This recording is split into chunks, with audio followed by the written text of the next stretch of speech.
老公，还不回家？还没有玩够啊？怎么啦？你想我啦？我在想另外一个女人，谁呀？一个叫林姿贤的女人。网上的事我问过她了，她没有否认。可是我看她那个样子，根本没有这个能耐，搞那么多事出来，背后肯定有人指使吧？你不服气是不是？你以为搞块破石头，弄个破戒指就能把我给骗了？我警告你，不要再碰她。你警告我？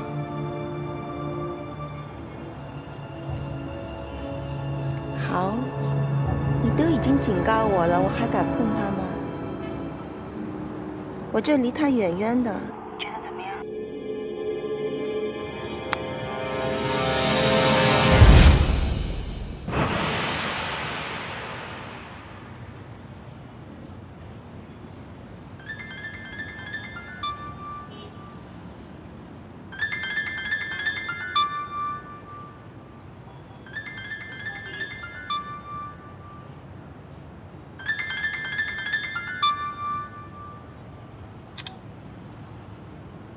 喂，是童小姐吗？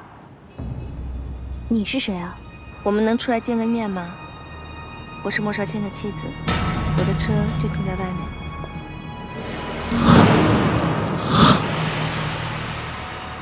童小姐，莫太太，我和莫先生已经一点关系都没有了。你肯定？你别有什么顾虑，我只是想跟你见个面，可以吗？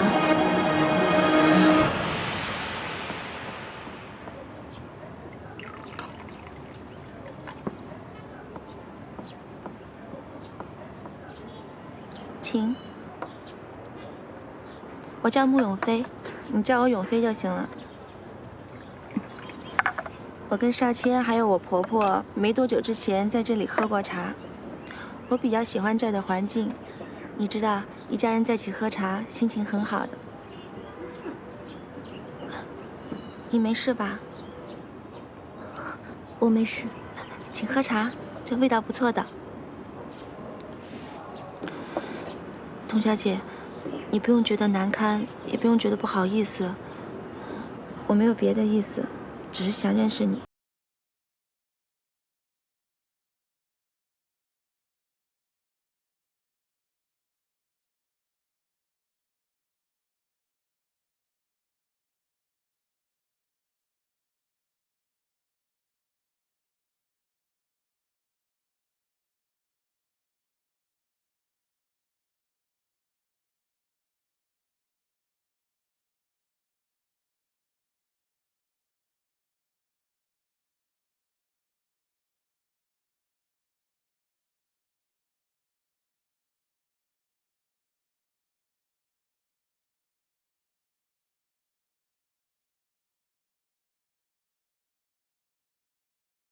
他的婚姻起初只是建立在商业利益之上。啊10年前，他父亲的事业面临危机，他为了挽救家族事业，听命于一家父。当然，我父亲也是为了我好，他觉得少谦应该会是个好丈夫。但是，你并不爱他。我不是已经说了吗？我们的婚姻建立在商业利益之上。但是我后来渐渐地发现，他爱上我了。要爱上你，应该不是件难事吧？你长得那么漂亮，又那么的温柔。可惜我不能再对他做什么了。他在我后面做了很多事情，都是想引起我的注意。前几个月有一个苏珊珊的事，大概你不知道吧？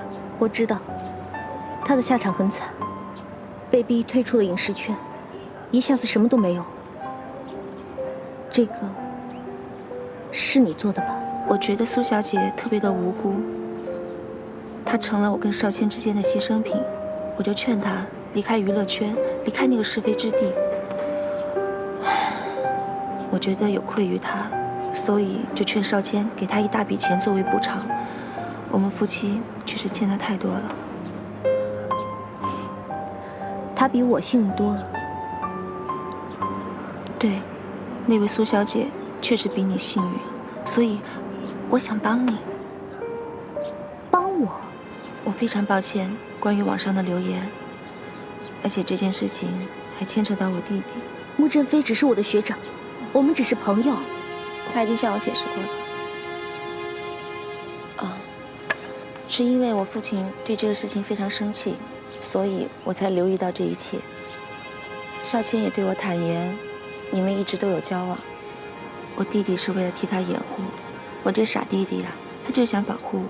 少谦也是，但是他对你为什么不能放手呢？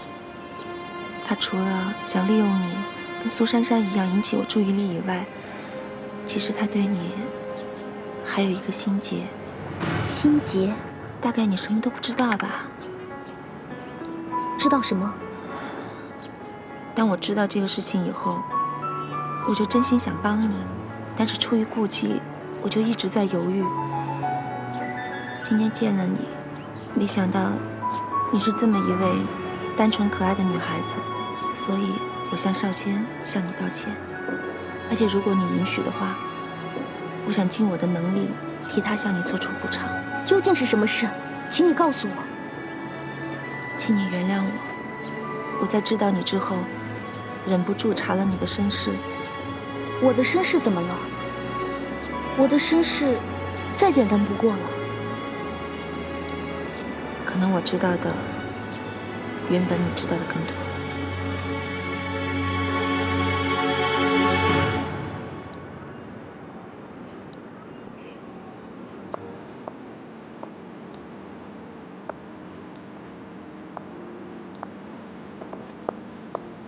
童小姐，童小姐，你没事吧？我没事，谢谢你告诉我这一切。再见。你去哪儿？我送你吧。不用了，谢谢。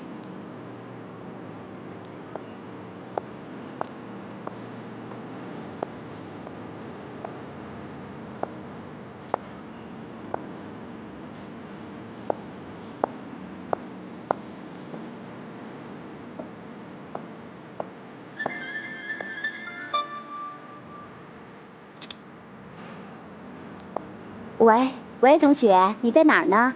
我已经下班回家了。月阳，我今天晚上先不回家了，我去舅舅家。你去那儿干嘛呀？我舅舅出差去了，我想回去看看舅妈和表妹。你不用等我回来了。那好吧，那你早点回来，我在这儿等你啊。知道。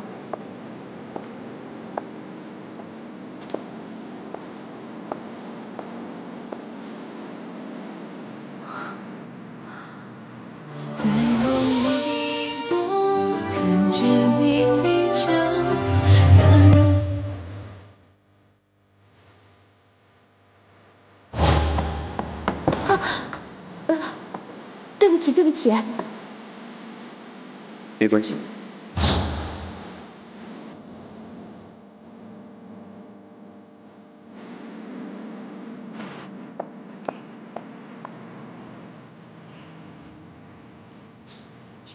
莫先生，左小姐刚来过电话，说现在回来。知道了。莫先生，您什么时候回来？吃过饭了没有？我先去医院，然后就回家，弄点夜宵吧。是。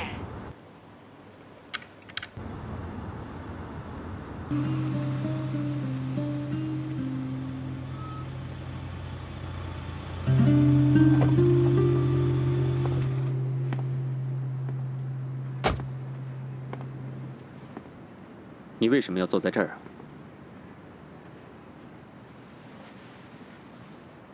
即使我舅舅没有犯罪，即使他没有证据落在你手里，你还是会有其他方法对付我的。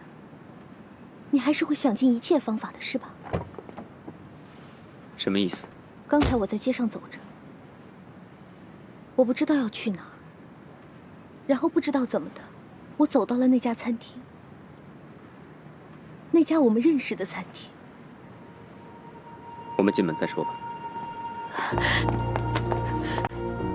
你告诉我，在我到那家餐厅打工之前，你就已经是那里的老顾客了。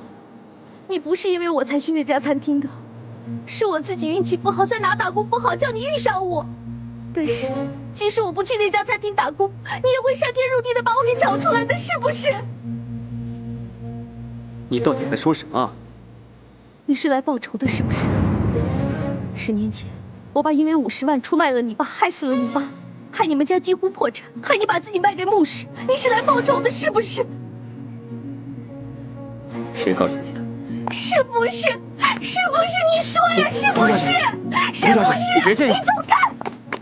是不是？你说呀，你跟我说呀！你冷静点。我不是要冷静，我是要狠心。你冷静点！狠心一点，杀了你！我要杀了你！你冷静点！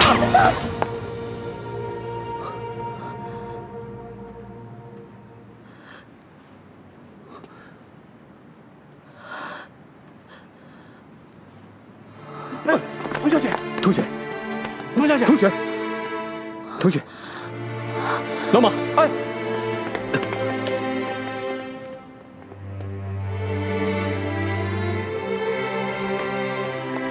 哎呀，童小姐怎么了？你上去看看。哦，好。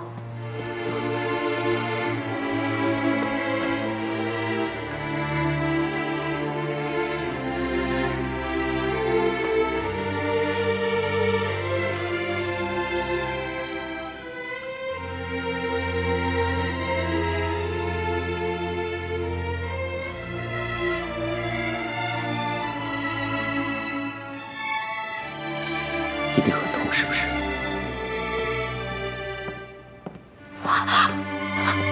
别碰我！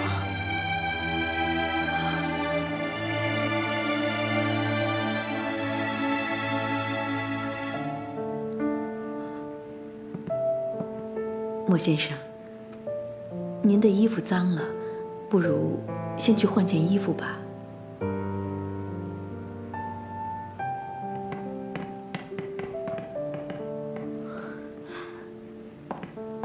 老马，到底发生了什么事啊？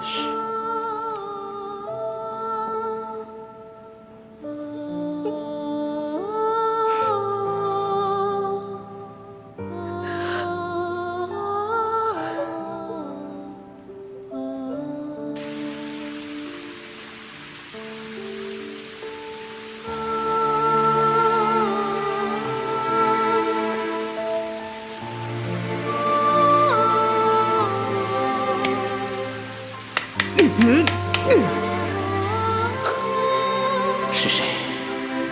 是谁告诉他的？是谁？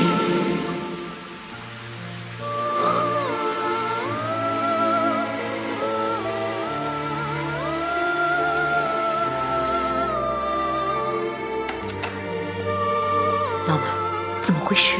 莫先生，莫先生打了他。为什么？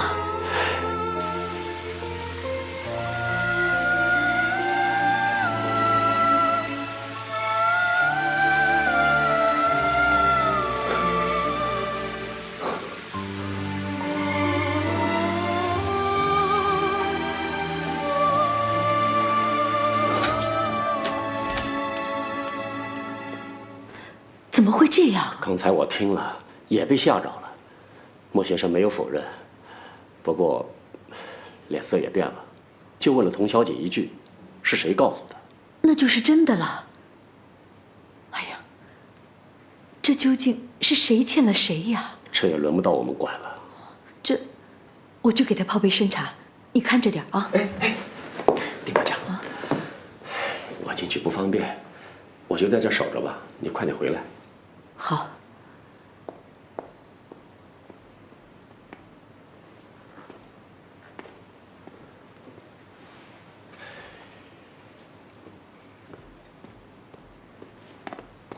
老马，我出去一下，车钥匙给我。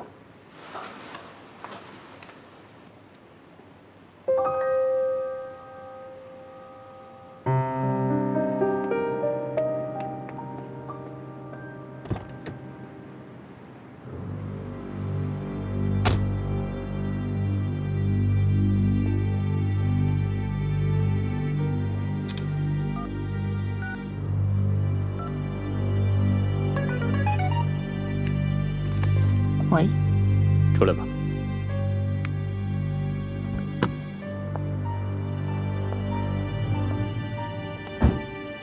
虽然空气这么冷，夜晚这么漆黑，但是我看见他大受打击的样子，还是挺享受的。尤其是看见你这么着急找我，我好感动啊。你还跟他说了什么？没有，我只是请他喝茶。不过他那一脸无辜的蠢相，还真叫人可怜。我已经警告过你，不要去碰他了。我听你的话，我没碰。我只想让他知道真相，免得他想破脑袋也不知道怎么招惹你莫少谦，让他死得瞑目而已。滚！马上！我不滚了。你打我啊？我从来不打女人的，不要逼我。我刚才明明看见你打他了。哦，这儿，不就这边吗？来。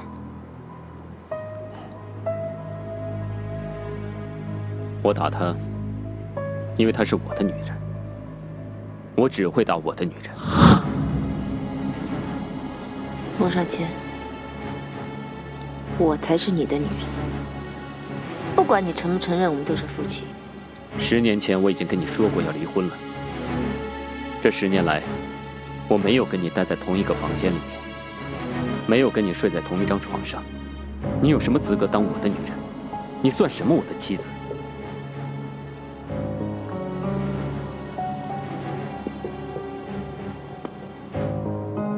不管你做什么，他都不会爱你。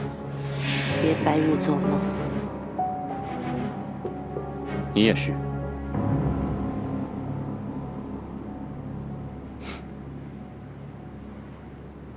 你一直以为自己是高高在上、能掌控一切的神，其实你穷的就剩下一身珠光宝气所抱着的一颗破烂、阴暗的心。你在背后装神弄鬼，自得其乐。其实你自己知道，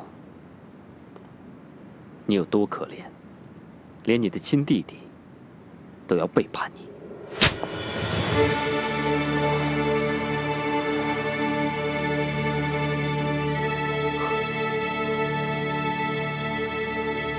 我不会还手的。我说过了，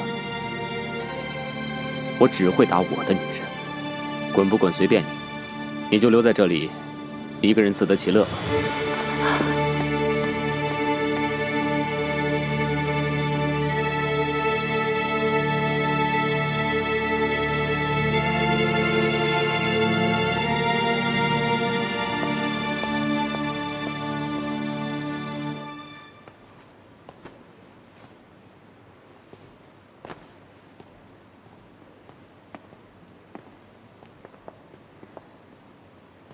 莫先生，童小姐已经好多了。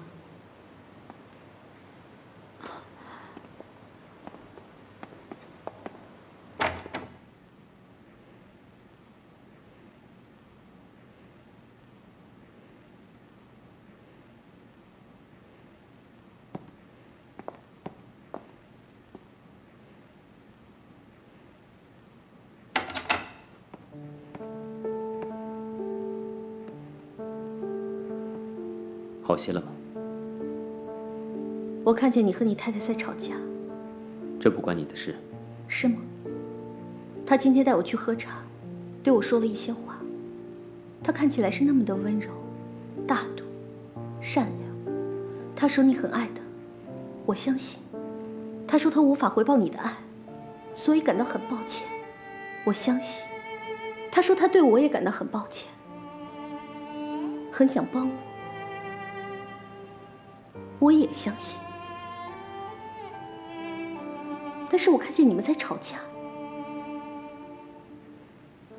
我觉得你并不爱他。虽然我不知道你们在吵什么，但是我看见他打你，跟他喝茶的时候像2个人似的。他的温柔、大度、善良，都是假装出来的吗？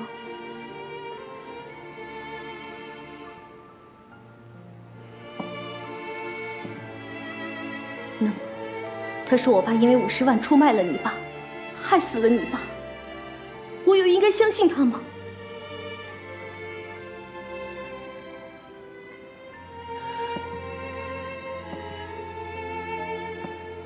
你告诉我，他是不是在骗我？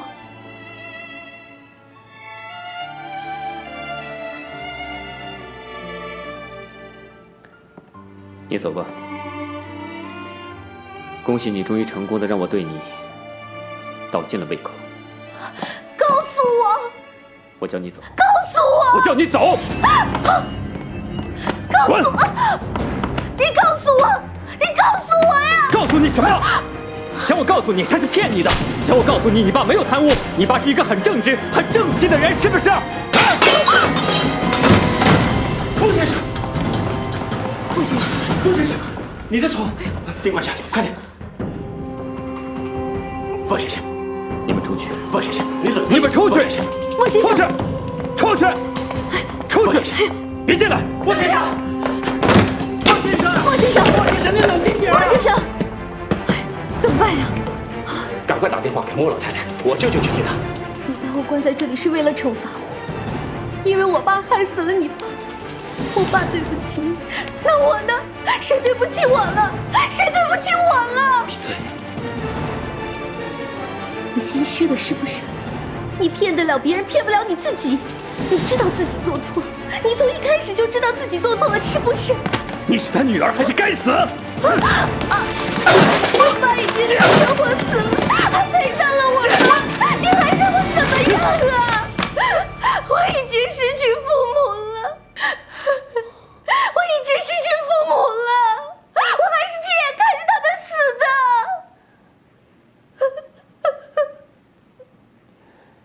你还能看着你爸死？可是我连我爸最后一面都没能看到。当我赶回来的时候，我只能看到我爸一副冷冰冰的尸体。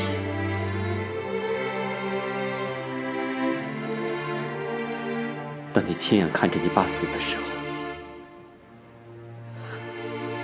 你有过去握住他的手是吗？他的手应该还是温暖的，是吗？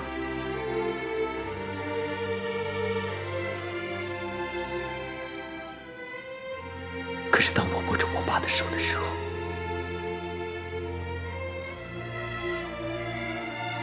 他的手是冷冰冰的。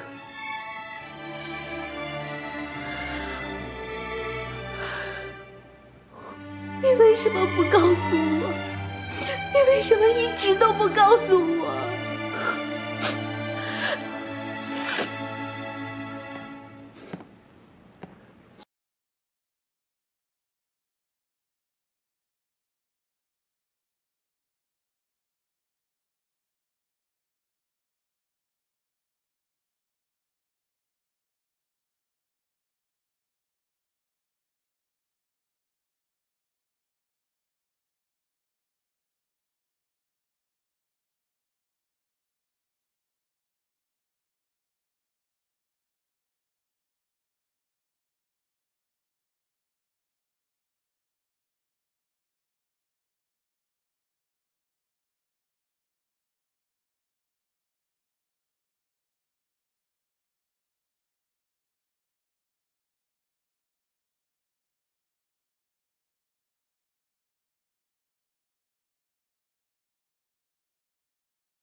我一直以为你是禽兽，你是魔鬼，但是作为仇人的女儿，你一直对我还不错。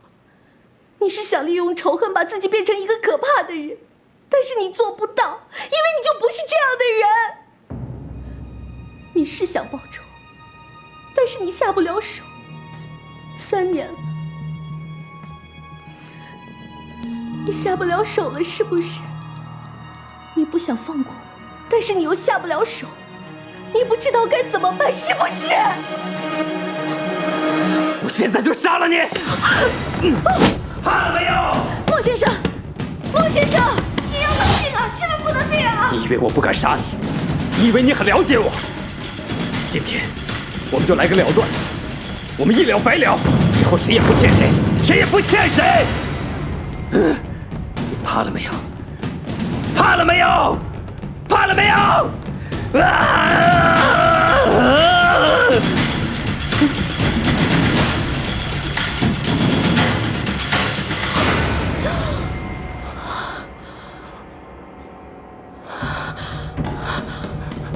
莫先生，您不要这样啊！开门呐！你滚！滚！不是少天，你这是干什么？我永远不要见到你！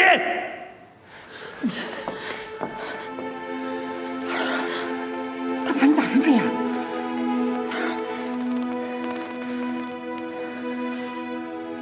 蒋阿姨，你怎么来了？我们先送你走。不，我不能走，我走了他会告发我舅舅的。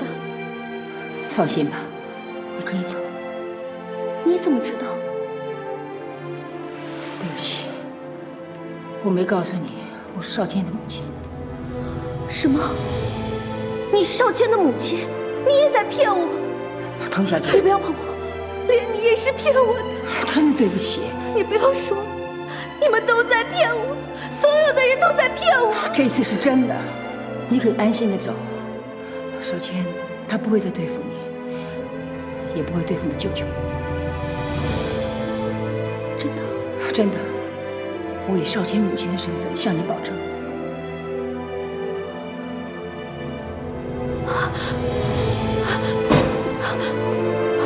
童小姐，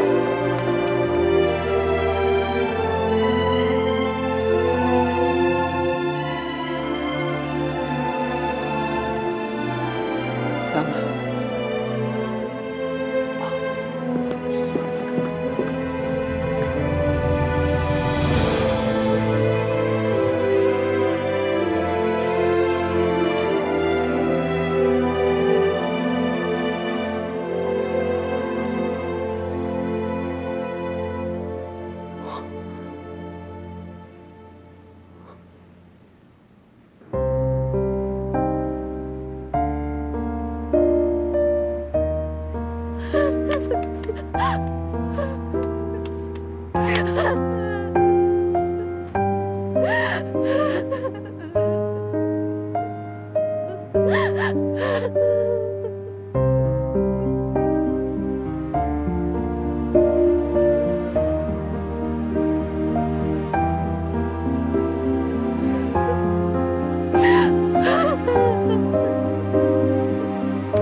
莫老太太，喝点水吧。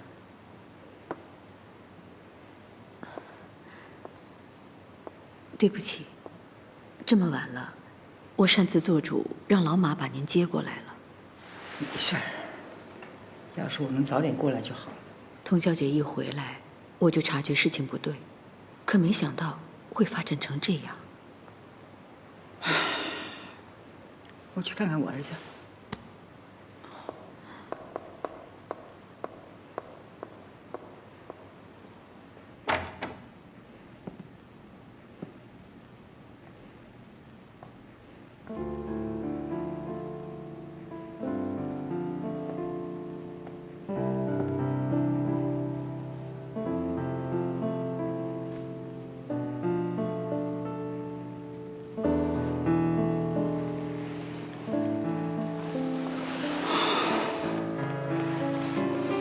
走了，我让小马跟着他，放心吧。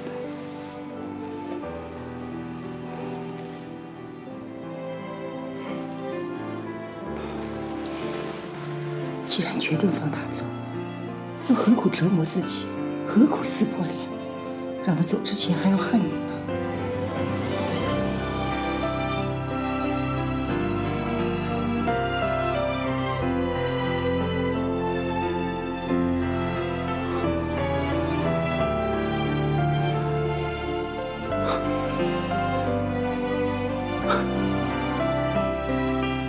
我宁他恨我，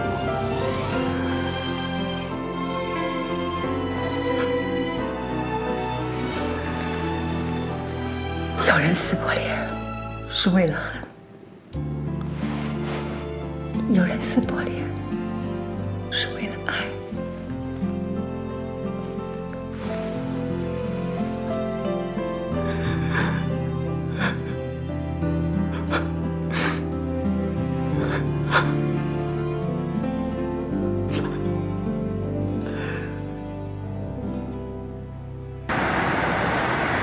开慢点儿，开慢点儿，小心撞车。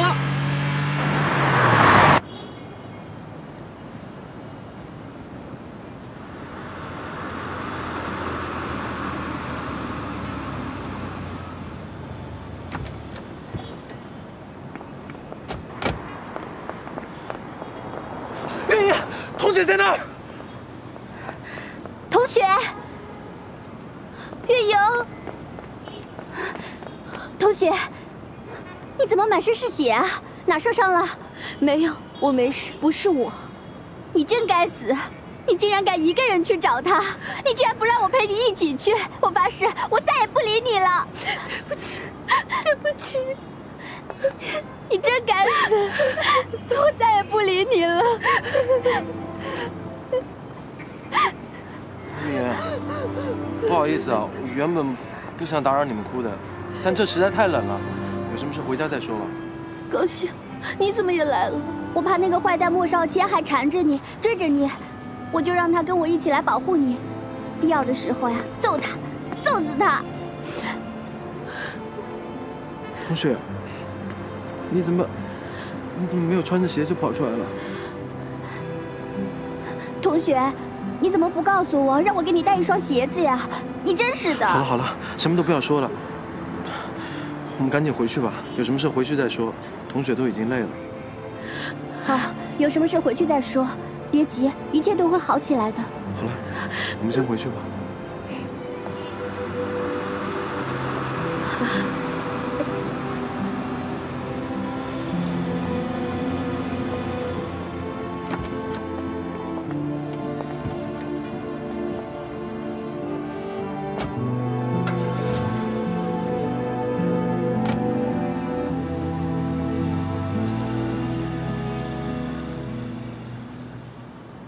我亲眼看见童小姐的2个朋友把她给接走了。快上去通知莫先生，好让他也放心。是。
丁管家，怎么样？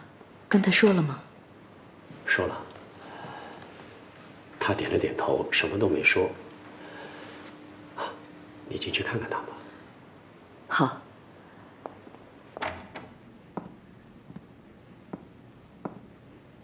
莫先生，您回房间休息吧，我把这里收拾一下。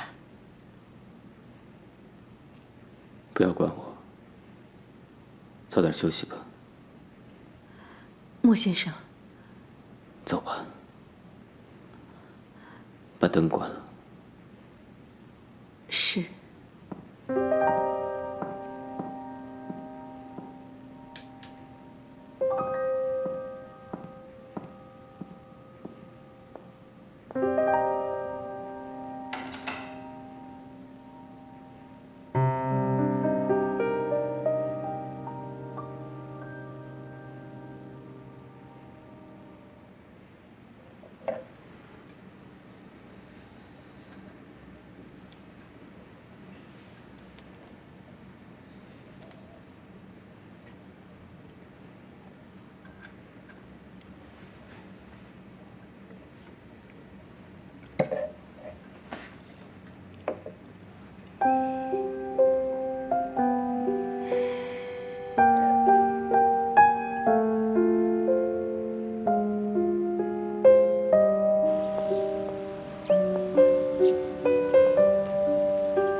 您这样做是有原因的，是吧？50万，50万足够买一个人的灵魂。爸，请您告诉我，您这样做是有原因的。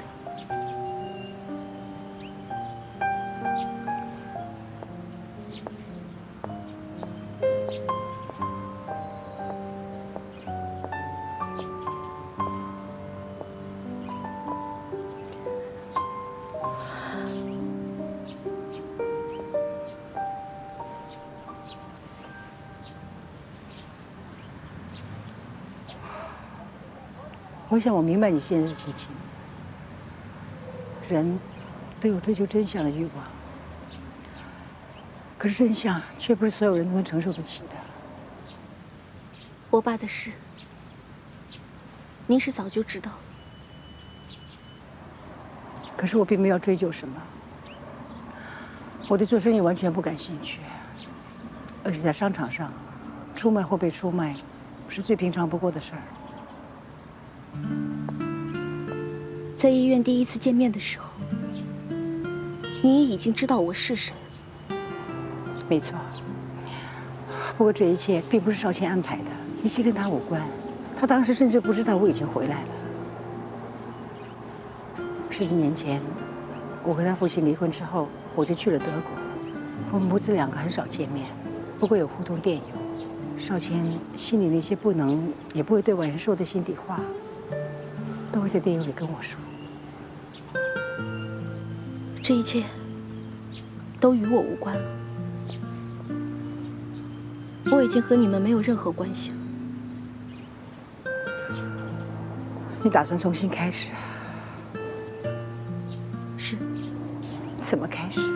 你失去了3年时间，你打算怎么追回来？或者，我可以帮你。不必了，谢谢你来看我的父母。我想，一个人清静一下。童小姐，你怎么了？对不起，我有些不舒服。真的？被欺骗了太多，不敢随便相信人了吧？对不起，我以为您是装的。童小姐，时间对我们每个人来说都是宝贵的。可是如果我们不懂得掌握时间，时间就不属于我们的了。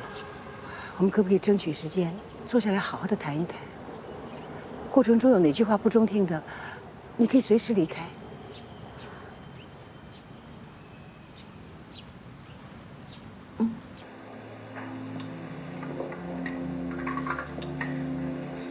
请慢用。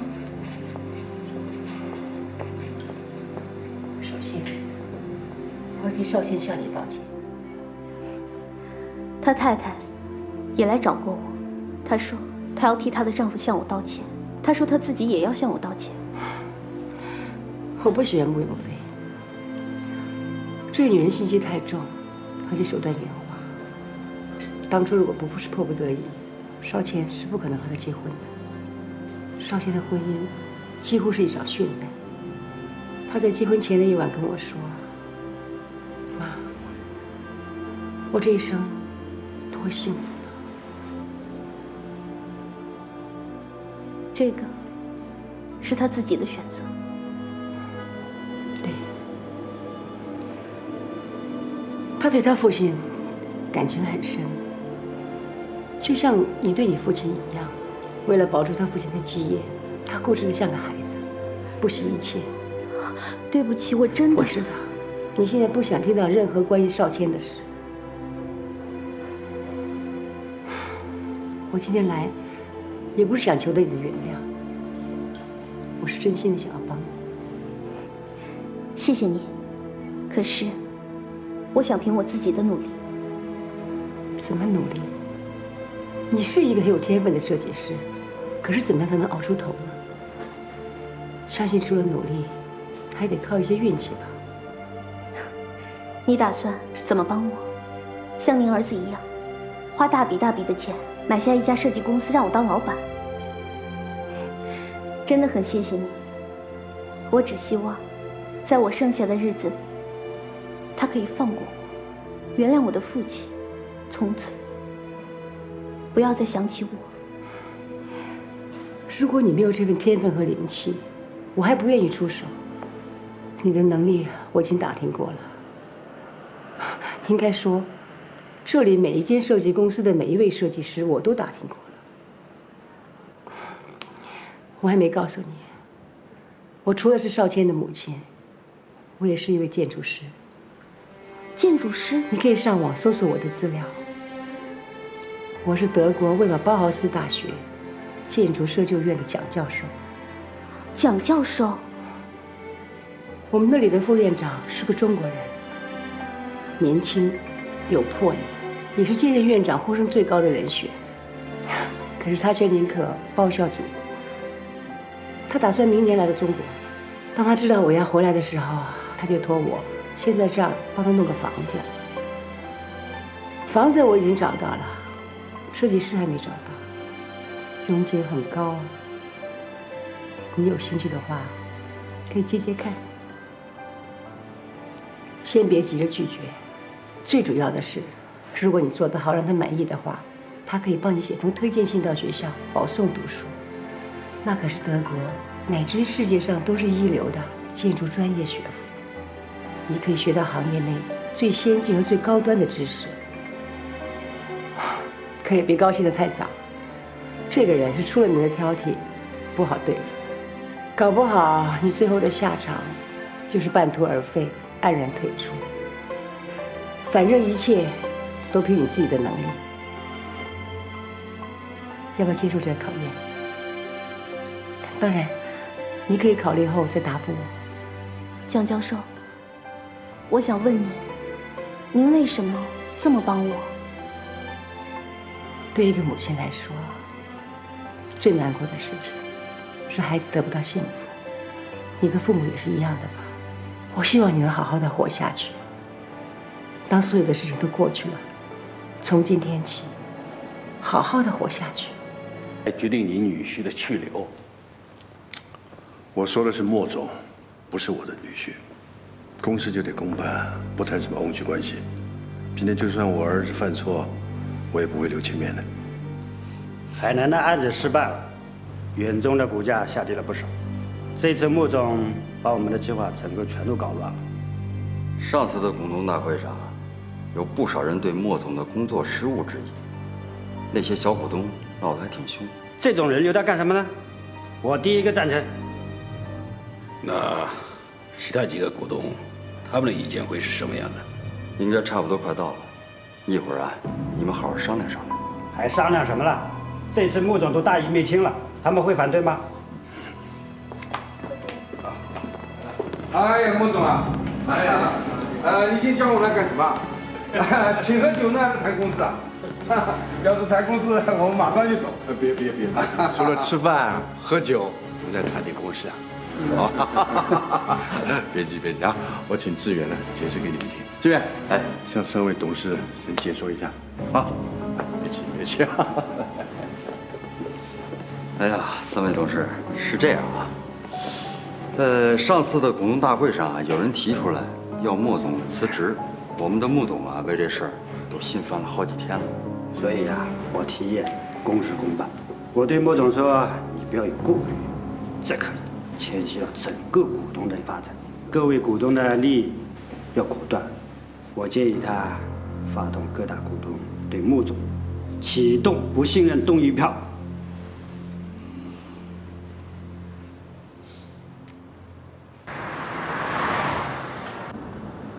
爸，真的要召开股东不信任投票，把姐夫踢出去？四儿，你不用担心啊，到时候投票就行了啊。还有，尽快熟悉远中的业务，准备接替你姐夫的位置。你觉得他会那么轻易的就范吗？他还能怎么样？这玩女人已经玩得头脑迷糊了。也许这10年过去了，他自己觉得没什么作为，意兴阑珊嘛。那既然如此的话，那我就成全他，让他走。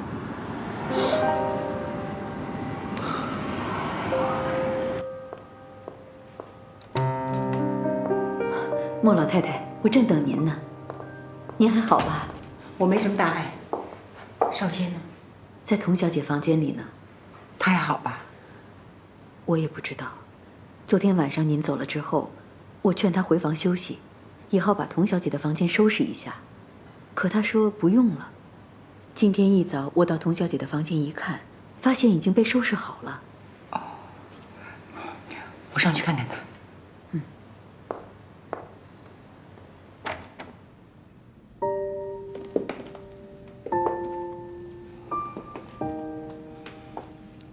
儿子，你妈来了。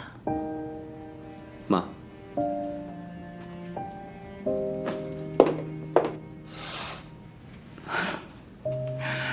儿子啊，你还好吗？我很好啊，不用担心。我现在没空担心你了，我待会儿就要去北京，那边有一个学术交流会，想要我去露个脸，不用出口。不好意思推，你又走了？才几天而已嘛。倒是你，怎么这么闲呢？真的把眼中的事情完全放手不管了？何姐跟老陈在那边忙着，等所有事情准备好了，过两天我就过去。有一场硬仗要打的。有胜算吗？我不会输的，我也输不起。对了。你在这儿给我买了一套房子，我打算要装修了。终于想通不住酒店了。我请了同学替我装修。哦，他答应了？他刚跟我说他答应了，可是我没说房子是你买的。我跟他说那是我一个德国朋友的。那是你的房子，你要怎么做？你自己决定吧。房子是你买的，你要是对装修有什么意见的话，你可以跟同学联系。我没有意见。随你吧。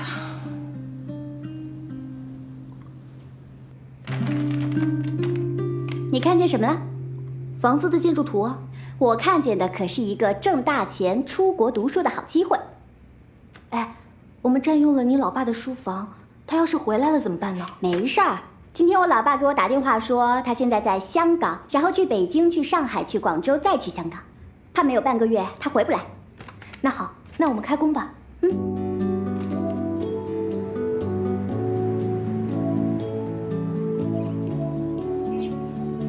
累了吧？哎，我去上班去了，我下了班就回来陪你啊。知道了，你快去吧。那你别忘了吃早餐。好，拜拜，拜拜。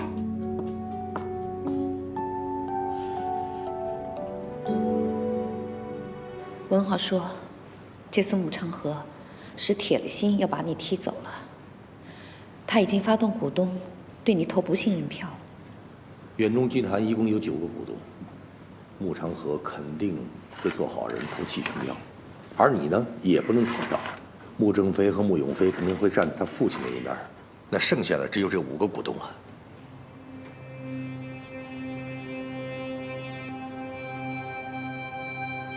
李董、黄董、张董这3位，不用太担心了。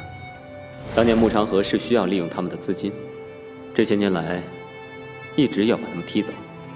当然，穆长河会施压，让他们投反对票，但是他们为了保护自己在远中的地位，会让我们留下来，跟穆长河抗衡的。我也是这样认为的。那个石董一直是穆长河的死党，这块骨头很难砍呐。不是难啃，是根本不需要考虑。我同意。那现在唯一可以争取的，就是韩董，只要他投我们单程票，那我们就是4票对3票，那我们就赢了。最近韩董好像在忙一个项目。是的，他一直在找穆长河谈投资合作，可是穆长河好像不感兴趣，因为那个投资回报期太长。你们私底下跟他们联系一下，说我们有兴趣跟他合作投资。那资金方面呢？陶敬天那里。什么？那可是好不容易用海南项目换来的借款呐！是这个项目可不能动啊！这 GPS 对我们非常重要。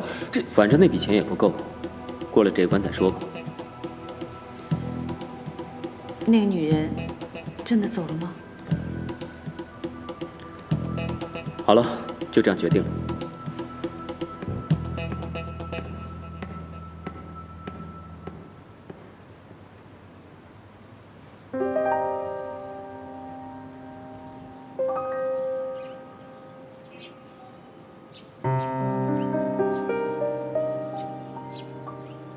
您看这个工程2个月能完工吗？这个客户容易伺候吗？听说挺挑剔的。哎呀，那可就不太好说了。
喂，同学，你在哪儿呢？我已经下班回家了。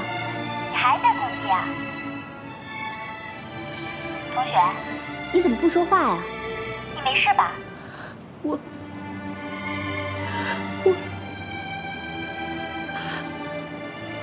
怀孕了。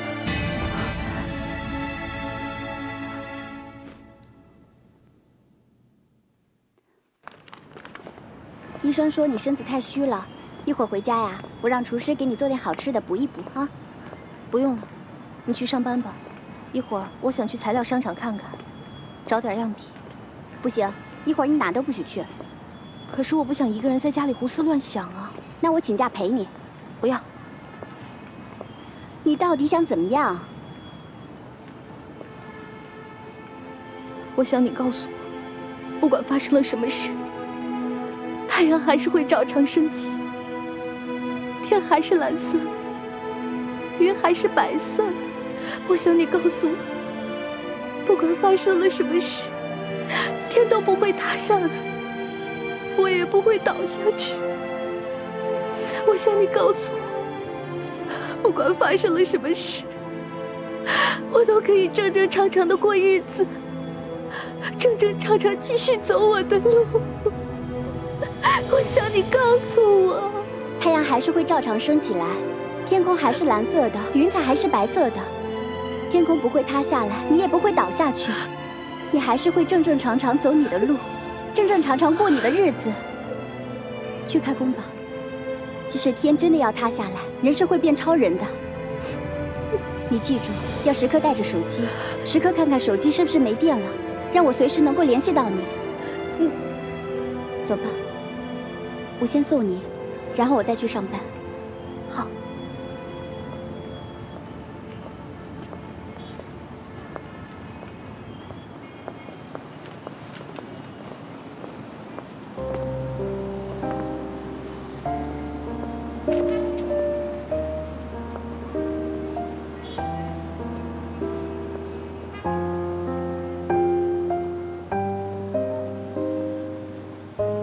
我这是怎么了？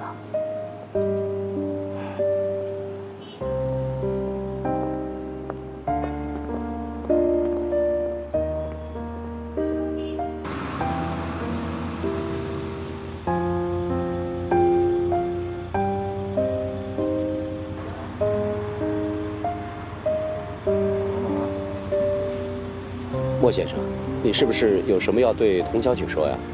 如果你不想说，我来给你传个口信吧。没有。走吧。是。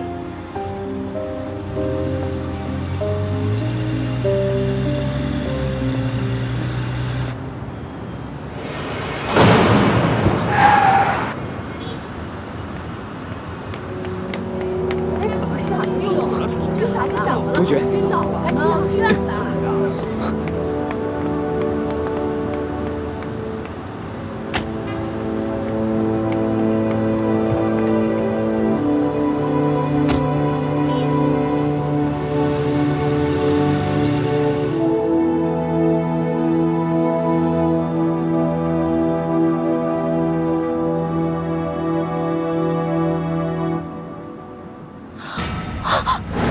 别动，坐好。你还是不肯放过我，你要把我抓回去是不是？谁要把你抓回去？是你刚刚在路上晕倒了。你怎么知道我晕倒的？你跟踪我？童小姐，是我发现的。我和莫先生正好去办事情，路上正巧碰到你晕倒了，所以莫先生要我送你去医院。啊！我不要去医院！你停车！你放我下车！你快放我下车！我不去医院！不舒服，你不要乱动。你冷静点。哎，你疯了你！童小姐，你干嘛呀？停车！好，我停车。停车！你坐好。停车呀！你坐好。我要下车。你现在不舒服。哎，同学，同学，放开我！别走！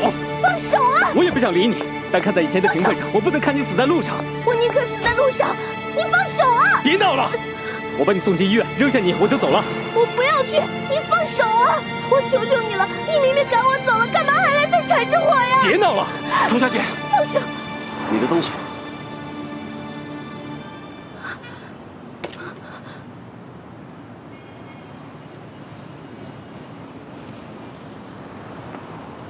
莫先生，送他去医院，我自己打车回去。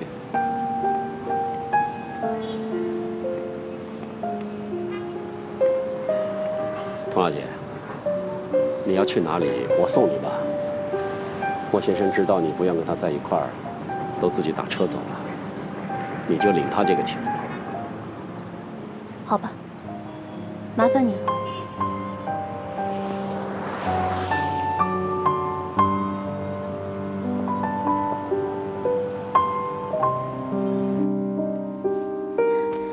我们走。啊？我陪你一起走。去哪里啊？能去哪儿就去哪儿，越远越好。不，我们去国外，我就不信他能找到我们。那房子的事怎么办？我都已经答应蒋教授了。哎呦，你先考虑好你自己好不好？去了外国又能怎么样呢？又不能工作，有什么意义呢？你先让他找不到你，然后你自己考虑清楚到底要不要这个孩子。你不能让他3天2头的缠着你，你自己都乱套了。其实，也可能是我自己想多了，也可能是碰巧啊。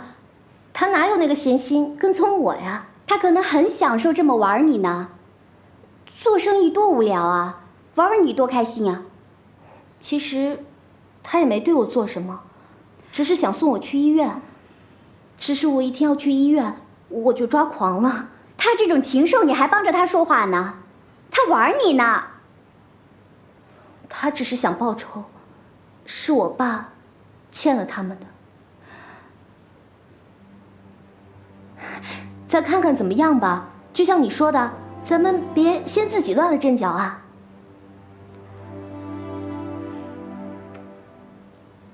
我明天就准备正式开工了。去吧去吧，你喜欢就去。你说过你要帮我忙的。谁要帮你啊？我是为了我的工钱，少1分钱都不行。那我给你派发红包好不好？谁要你的红包呀？我警告你啊，你要是再敢晕倒1次的话，我就让蒋教授把项目推掉。我没事，你别紧张好不好？明天就开工了，你一定要早一点回去休息。我下了班就去陪你。好。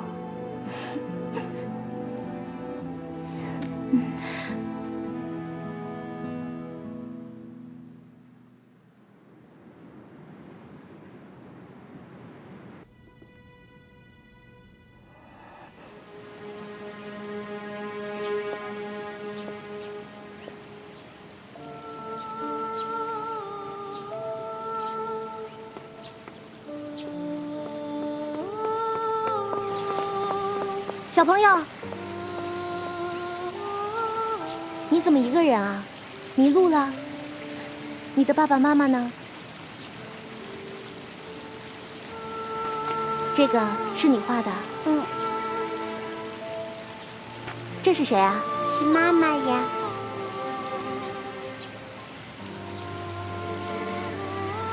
妈妈，你打算不要我了吗？妈妈，别害怕，我只是想来见你一面。妈妈，再见。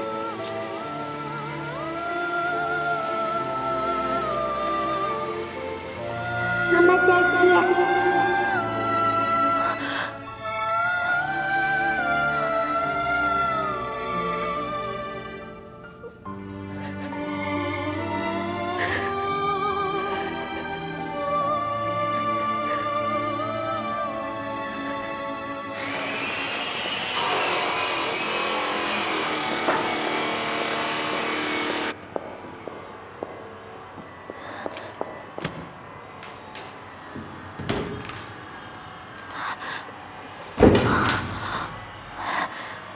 你乖，不要为难妈妈，好不好？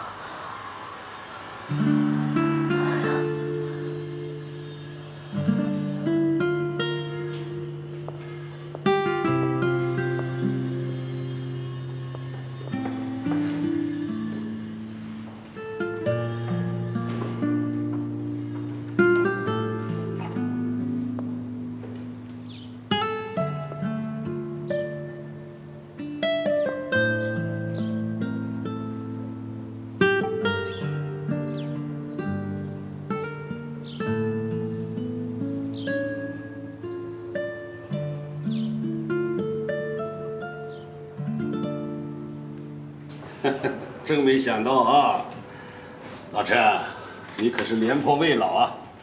一离开远州就自己开公司了。怎么样，韩总？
我真是羡慕少谦啊，能有你们两位辅佐。老陈，考虑一下，到我这儿来帮我，怎么样？将来我们合作，我们就是为你打工啊。都是老朋友了，我们也不必兜圈子了。说吧，对这个树木感兴趣吗？兴趣嘛，当然感兴趣。不过，我还是希望你们追加10%的投资款。我就知道你会讨价还价的。老实告诉你吧，我们只有再加3%的权利，这已经是极限了。好，我回去就叫人做合同。好，我们合作愉快。啊，对了，韩总，过几天在股东投票大会上就会见到少谦，我希望……哎呀，这你放心吧，我会投他一票的。毕竟是合伙人嘛。好，那我就告辞了。好，再见。慢走。